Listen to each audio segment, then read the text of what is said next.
ਵਾਹਿਗੁਰੂ ਜੀ ਕਾ ਖਾਲਸਾ ਵਾਹਿਗੁਰੂ ਜੀ की फतेह। एती मार पई कुरलाने तै की दर्द ना आया। आज का जो कंटेंट मैं आपके सम्मुख रख रहा हूँ बहुत ही हृदय को छू देने वाला कंटेंट है। एक बहुत ही दुखदाई कहानी है। एक माता 1984 की दंगा पीड़ित माता राजमीत कौर की दहला देने वाली कहानी है, अंदर से हिलाकर रख देने वाली कहानी है। ऐसी कहानी जो किसी का नींद और चैन खत्म कर दे। ऐसी एक दुखदाई माँ की कहानी जो पिछले 40-41 वर्ष से पहाड़ों जैसा दुख सह रही है और फिर भी खुश है, लोगों की मदद करना चाहती है, लोगों की मदद कर कर खुश है, लेकिन आज अपनी टांगों की ताकत खत्म कर चुकी है, चलने से असमर्थ हो चुकी है और बैठ गई है। इस माता का मानना है कि किरत कर कर काम करना चाहिए और दसवंध भी निकालना चाहिए। इतना कुछ होने के बावजूद ये माता राजमीत कौर डोली नहीं है। कहानी जलंधर की है। वहाँ एक कॉलोनी की है। 1984 में हम लोग 1984 का नाम लेते हैं ना, तभी अंदर से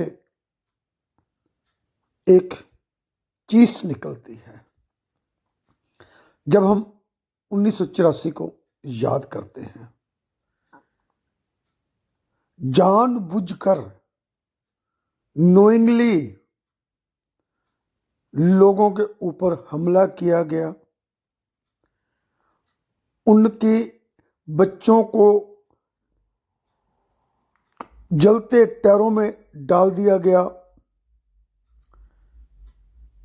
जवान लड़कियों की, स्त्रियों की बेपती की गई, उनकी इज्जत लूटी गई उनके माँ बाप के सामने।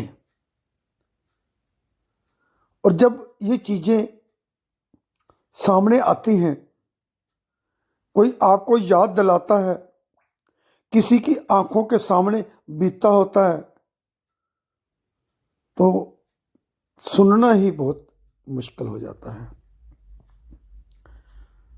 माता जी बोलते हैं, ये सब कुछ देखने बाद माता राजमीत कौर जी कहती हैं कि इंसानियत तो शर्मिंदा होती ही है, लेकिन यहाँ पे हैवानियत भी शर्मिंदा हो गई। देखिए कितने चीस भरे, दर्द भरे वर्ड हैं। इंसानियत तो शर्मिंदा हुई ही, लेकिन हैवानियत भी शर्मिंदा हुई। यानी उनके कहने का भाव हैवान भी ऐसा काम नहीं कर सकते जो उन दरिंदों ने कर कर दिखा दिया 1984 में। अब मैं 1984 की कहानी तो यहाँ पे नहीं दोहराऊंगा, मैं दोहराने के काबिल भी नहीं हूं, मेरे से बोला भी नहीं जाएगा। जो दुख दर्द उस टाइम लोगों ने सहे, मेरे को इस राजमीत कौर की कहानी इसलिए भी दुखदाई लग रही है क्योंकि ये उस वक्त 30 वर्ष की थी। 30। मैं भी 30 वर्ष का था। मेरे को भी ये कहानी सुने 40-41 साल हो चुके हैं और मेरे को अभी भी याद है कि खाने का एक नवाला भी अंदर नहीं निकलता था। रो रो कर बुरा हाल था। कर्फ्यू लगे हुए थे, हम घरों में कैद थे, बंद थे। उस टाइम तो सोशल मीडिया भी नहीं था कि सच्चाई पता लग जाती, जो टीवी बताते थे वही मानना पड़ता था। माता राजमीत कौर ने बताया कि कैसे उसके सामने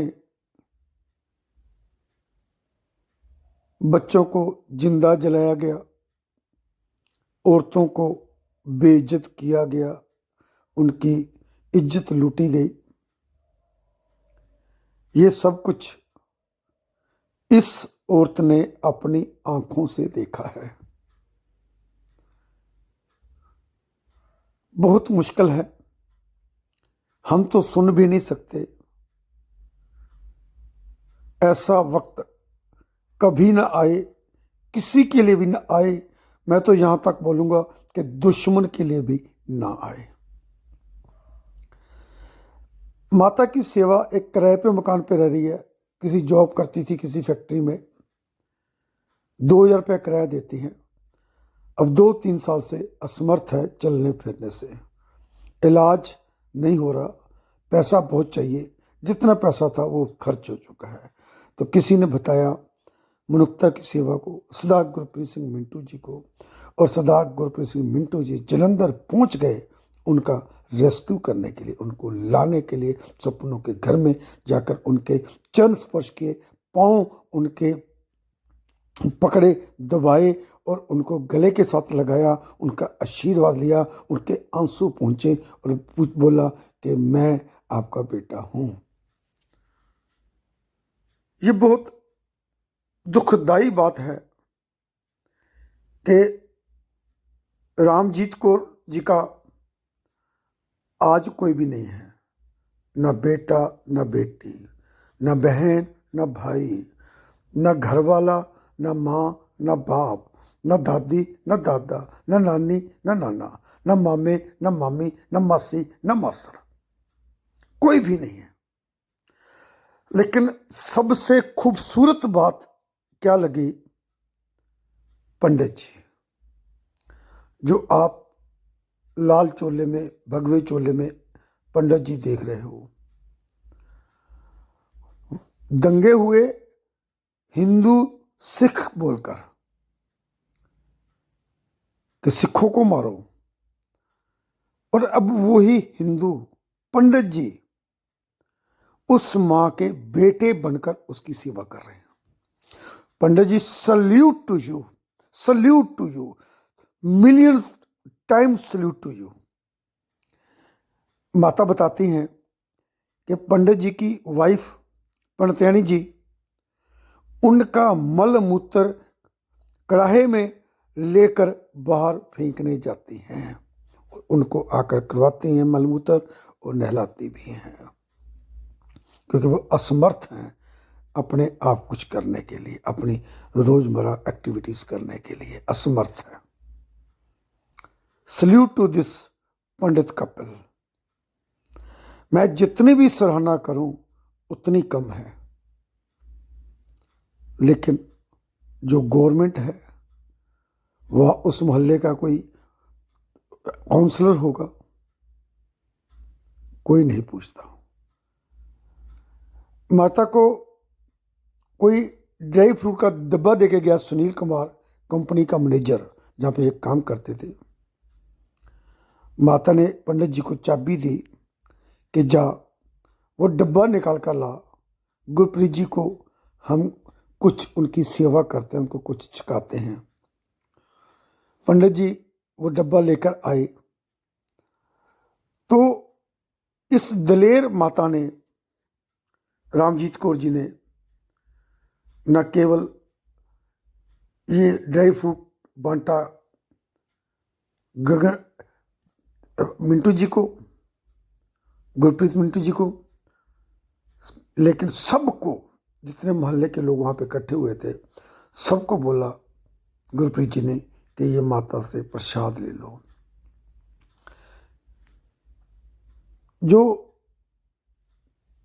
राजमीत कौर जी हैं वो माता की भक्त हैं। बोलती हैं कि मैं उनके सामने ही रोती हूँ। तो उनका यह भी मानना है कि आज अगर जो गुरप्रीत सिंह जी आए हैं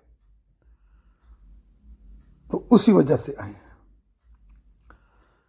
इतना दिल का पक्का इरादा है, ये कमरा खाली कर कर नहीं गए।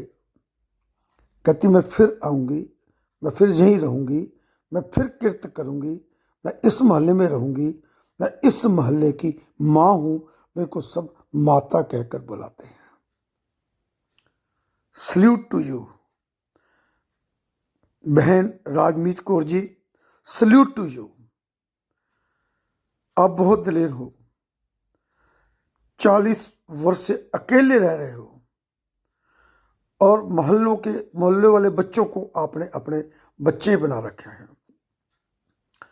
यहाँ पे बोला गुरप्रीत सिंह मिंटू जी ने, माता तू सपनों के घर में जाएगी, तेरे को बहुत सी तेरे को बहनें भाई मिलेंगे, तेरे को बच्चे मिलेंगे, केवल बच्चे नहीं, तेरे को पोते पोती दोते दोती सब वहाँ पे मिलेंगे।